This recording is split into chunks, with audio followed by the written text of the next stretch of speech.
In the 1970s, the infamous serial killer John Wayne Gacy, known as the Killer Clown, performed at the children's birthday parties as a clown named Pogo. He often entertained kids while hiding a gruesome secret beneath his cheerful facade. Gacy was eventually arrested and convicted of the heinous murders of 33 young men and boys. This juxtaposition of a clown bringing joy to children while harboring unspeakable horrors is a dramatic reminder of the dual nature that can exist within some of the most terrifying serial killers. Today, the capture rate for serial killers in the United States is estimated to be around 60 to 70%, meaning that a significant portion of them remains unidentified and at large. Now, this is a chilling my spine kind of information. In today's video, we are going to see the horrifying but interesting topic of serial killers. Please expect the video breakdown in the following topics. What is a serial killer? Psychology of a serial killer.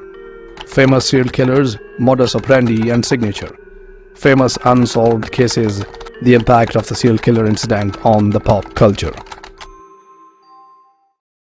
So what a serial killer really is and how they are different from ordinary murderers. According to research papers and studies, a serial killer is defined as an individual who commits a series of 2 or more murders over a period of time, often with a cooling off period in between each killing. What distinguishes a serial killer from an ordinary killer is a combination of factors, including psychology, motive, and patterns of behavior. The following are some of the distinguishing characters which puts a serial killer on a whole new different level. Psychological profile. Serial killers often exhibit distinctive psychological characteristics such as lack of empathy, remorse, or guilt. They may derive pleasure from the act of killing itself. Pattern of behavior. Serial killers often exhibit distinctive pattern of behavior that law enforcement and profilers use to identify and track them. What common pattern is a serial killer's signature, which refers to unique and consistent elements in their crime that go beyond the practical necessities of the murder itself. Here's an example to illustrate this pattern of behavior. The signature. For example, Dennis Rader, aka BTK Killer, terrorized Wichita, Kansas for over 3 decades started in 1970s. His signature was evident in each of his murders. Rader would meticulously plan his crimes and often taunt the police and media with letters describing the gruesome details. Torture and binding. Rader would bind and torture his victims, often using ligatures like plastic bags and ropes. This was a consistent aspect of his modus operandi, and it went beyond what was necessary for the act of killing. Trophy collection. Rader collected trophies from his victims such as personal items or photographs, which he would later use to relieve his crimes and taunt the police. Communication.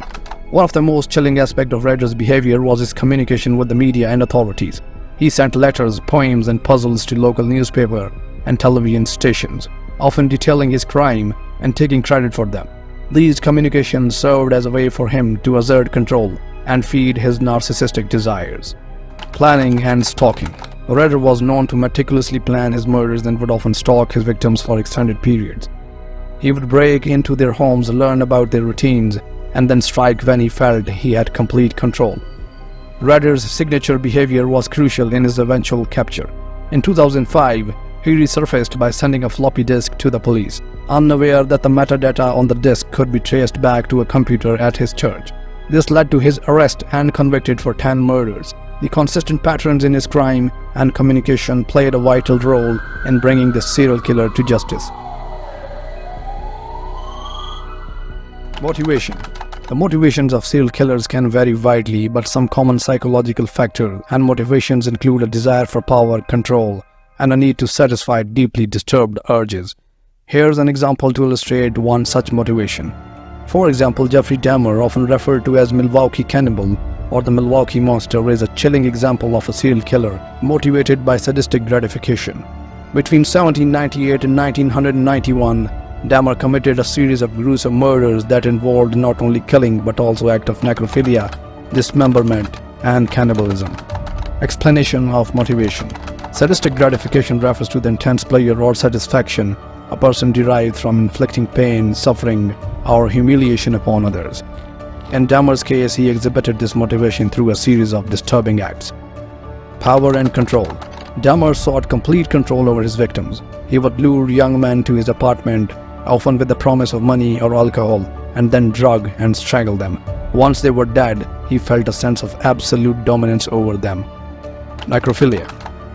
After killing his victims, Dahmer engaged in an act of necrophilia, which provided him with a perverse form of sexual satisfaction. He would engage in sexual acts with their lifeless bodies, dismemberment and cannibalism. Dahmer took sadistic gratification to horrifying extremes by dismembering the bodies of his victims and sometimes consuming parts of them.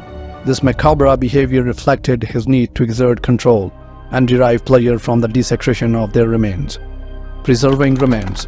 Dahmer went to great lengths to preserve body parts and photograph his victims almost as trophies, to continue savoring the sense of power and control he had over them even after their deaths. Dahmer's motivation for sadistic gratification and horrific nature of his crimes shocked the world. It is important to note that serial killers like Dahmer are rare and represent a small fraction of individuals with severe psychological disorders. Multiple victims. Another difference between an ordinary murderer and a serial killer is that a serial killer has multiple victims. Unlike ordinary killers who may commit a single murder in heat of the moment, serial killers display a consistent pattern of targeting and murdering multiple victims over time. In summary, the key distinction lies in repetitive nature of their crimes, the psychological motivations behind their actions, and the presence of distinct modus operandi.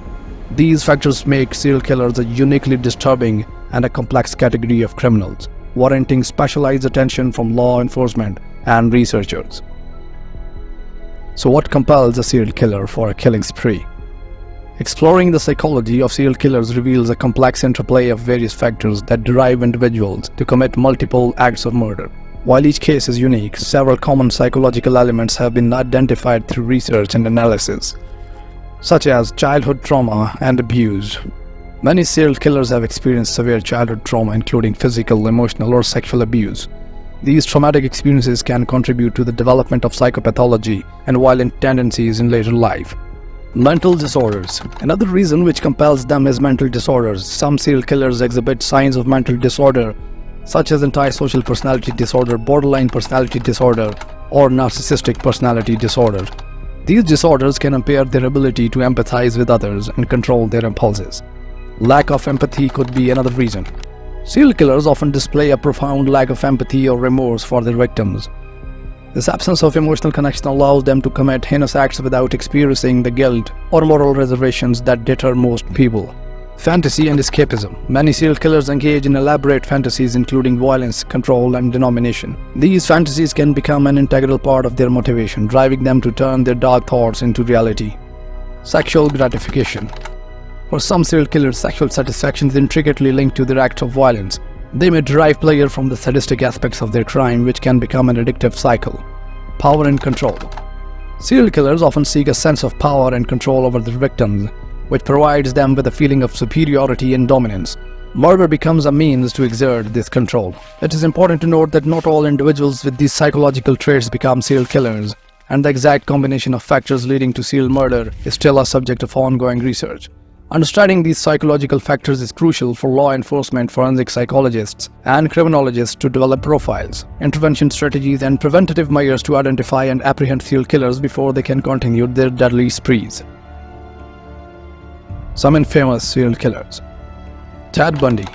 Theodore Bundy was a charming and a highly intelligent serial killer who lured young women to their deaths in the 1970s. He confessed to have murdered at least 30 women in several states. John Wayne Gacy. Gacy, known as the Killer Clown, was a respected community figure who concealed his dark secret. He sexually assaulted and murdered 33 young boys and men, burying some under his house. Jeffrey Dahmer. Dahmer, the Milwaukee cannibal, murdered and dismembered 17 boys and men, often preserving their body parts. His gruesome crimes shocked the nation in early 1990s. Eileen Wuornos. While not all serial killers are men, we have examples like Wuornos, who was one of the rare female serial killers in the United States. She claimed to have killed 7 men while working as a prostitute in Florida, asserting she acted in self-defense. Modus operandi and signature of a serial killer. Understanding of a serial killer will be incomplete if we do not understand the phenomena of modus operandi and signature, as both are distinct elements of serial killer's method of operation.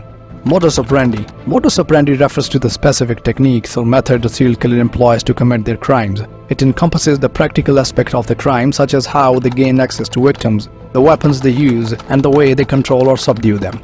Modus operandi can evolve over time as the killer refines their methods to avoid detection or increase their efficiency.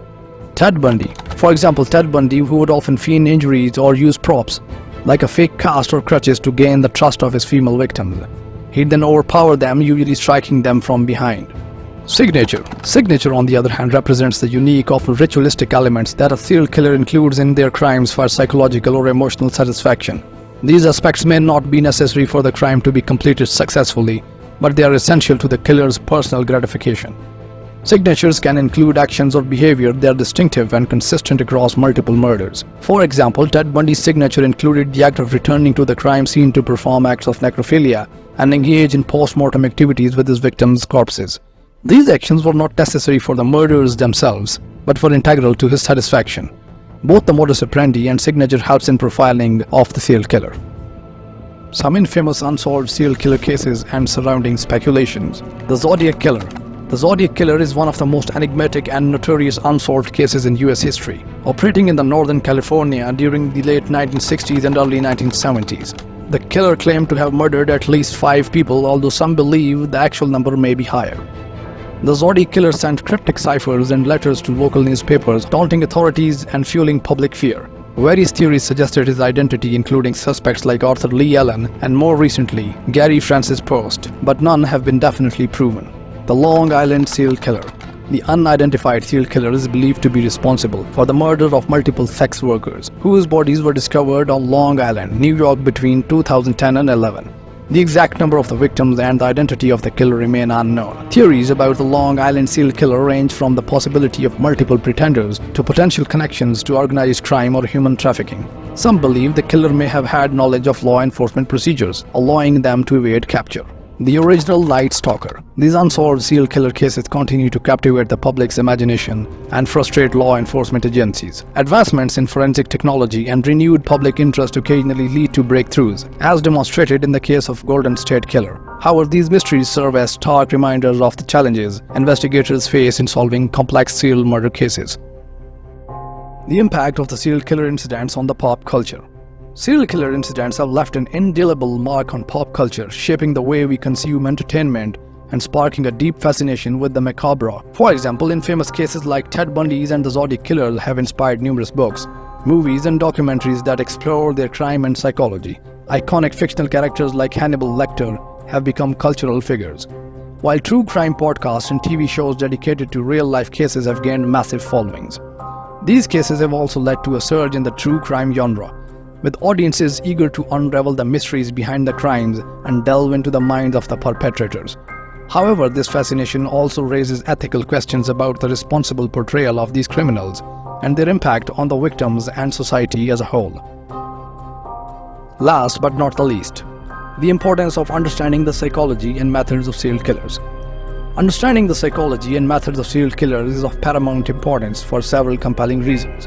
First of all, it enables law enforcement and criminal profilers to develop accurate profiles, improving their ability to apprehend these dangerous individuals before they can commit more heinous crimes. Secondly, comprehending the psychological factors that drive individuals to become a serial killer may provide insights into early intervention and prevention strategies, potentially saving lives. Furthermore, it aids in the development of effective law enforcement techniques and forensic approaches, enhancing the chances of solving cold cases and bringing closure to victims' families. Lastly, studying serial killers is a grim but necessary reminder of the depths of human behavior, serving as a valuable resource for the psychologists, criminologists, and sociologists to further our understanding of deviant and criminal tendencies within society. If you like our content, do consider liking, subscribing, and commenting. Thank you so very much for watching.